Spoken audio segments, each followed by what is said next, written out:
Peace and love. Today we'll see how we can use a single keyboard, in this case the Yamaha MODX 7, with advanced programming to create the effect of an entire orchestra, which places, in this case, the Alan Silvestri theme for Back to the Future.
The motivation to make this video came from two sources. One is the YouTuber 826 Eska.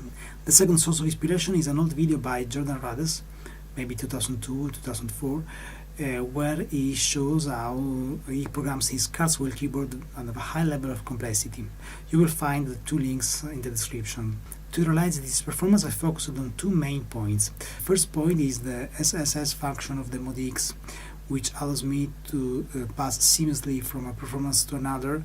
I really missed this function. I am a long-time user of the MOXF. In this MODX you can switch between two performances as long as they have maximum 4 parts, 8 for the montage. Well, 4 parts may seem few, but considering that each part has 8 elements and each element can be used as a single instrument, so we go to a total of 32 waveforms that can be used simultaneously. The second point was to create a score that had a high level of interaction with the performances.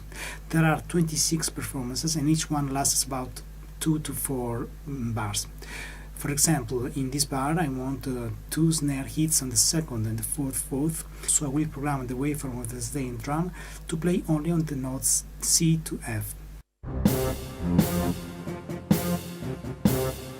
Some material used was only coming from the waveforms included in the factory memory.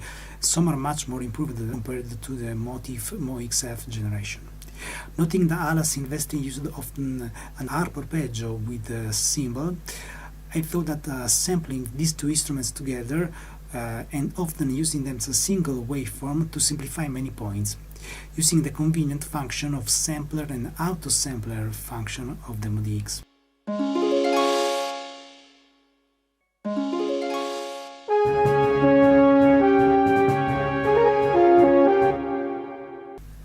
A high level of complexity was required in this point where, having both hands engaged in the rich strings parts, I had no way of playing the third part of the brass, but they just played the main theme, so I couldn't leave them behind. I have therefore created a custom arpeggio that is activated only when I play this note loudly, that automatically plays the theme.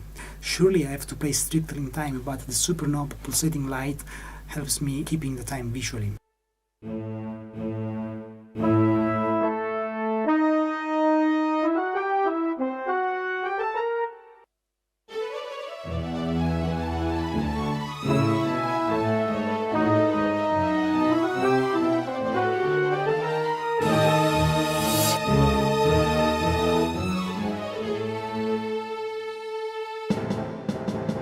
Obviously, the use of the pedals is very important. The crucial is the Live Set Plus pedal, which allows me to go to the next performance seamlessly. It was also important at a certain time to program the keyboard so that only some parts received the signal of the sustain pedal and the expression pedal. Only timpani received the expression pedal input.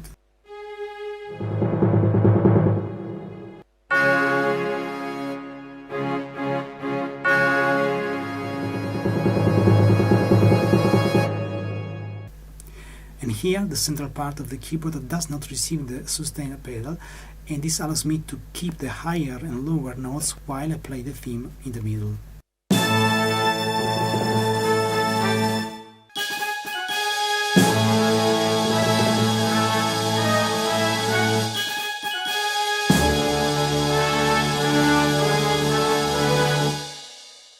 Please follow the link below to get your copy of the libraries, the backup file, the instructions and the amazing PDF score of this performance. If you enjoyed this video, remember to subscribe to the channel and try to point out some other tunes that you'd like to see me playing in this way with one single keyboard with a high level of complexity in programming.